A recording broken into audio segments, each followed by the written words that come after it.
Spaten, a cerveja que atravessou 700 anos de história, apresenta o Bar Impossível. Um encontro entre as personalidades mais fortes da história.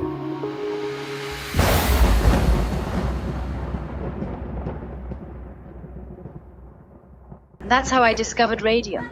It was long and challenging, of course, but the results were worth it.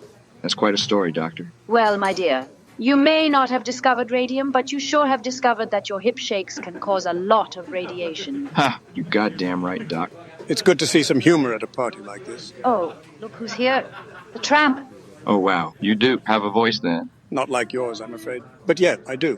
Just kidding, man. It's just that you were in so many silent movies, and hearing your voice for the first time is quite something. So, my friend, what brings you here today? Artificial intelligence. Huh. The King of Rock is also a comedian. Not really. I wish I could do comedy like you, making people laugh without using a single word. Actually, I was curious. Were you nervous when cinema started to transition from silent films to talkies? Oh, yes, I was quite nervous. I wasn't sure how my character would translate to the new medium of sound. But, as it turns out, my fears were unfounded.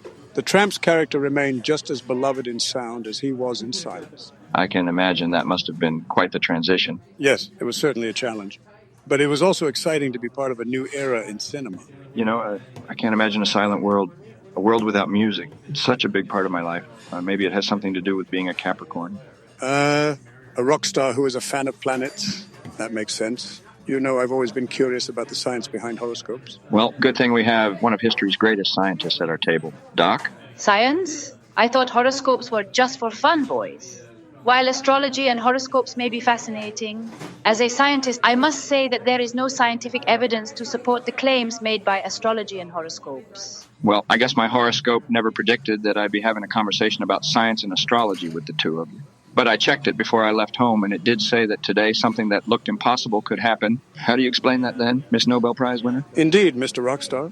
Some things we may never truly understand. But, as scientists, it's our job to continue to explore and seek out answers to the mysteries of the universe. I couldn't agree more, ma'am. There's so much we still have yet to discover and learn about the world around us. Madam, may I ask, how did it feel to be the first woman to win a Nobel Prize? It was a great honor, of course, but I also felt a great responsibility to use my position to help pave the way for other women in science. It was not an easy road, but I believe that my work and the recognition it received helped to break down some barriers and open doors for future generations of women. That's truly amazing, ma'am. You were a trailblazer and an inspiration to so many, but I bet that it wasn't an easy road for women in a male-dominated field. How do you think things have changed over the years? Well, there has been progress, of course. Women have made great strides in many fields, but there is still a lot of work to be done to ensure that women have equal opportunities and are able to succeed in their chosen profession. Yeah, we need to continue to work towards creating a society that values and supports women in all of their endeavors. Absolutely. And encourage and inspire the next generation of women to pursue their dreams, no matter what obstacles they may face along the way. Madam, I think we should raise a glass to celebrate your Nobel Prize. Well, actually, she won 2. Really? We shall raise 2 glasses then. The rockstar comedian strikes again. Boys. Here's to the first person to ever win a Nobel Prize twice. Thank you, gentlemen. I appreciate the gesture. Cheers. Cheers. E aí, conseguiu decifrar quem estava nessa conversa?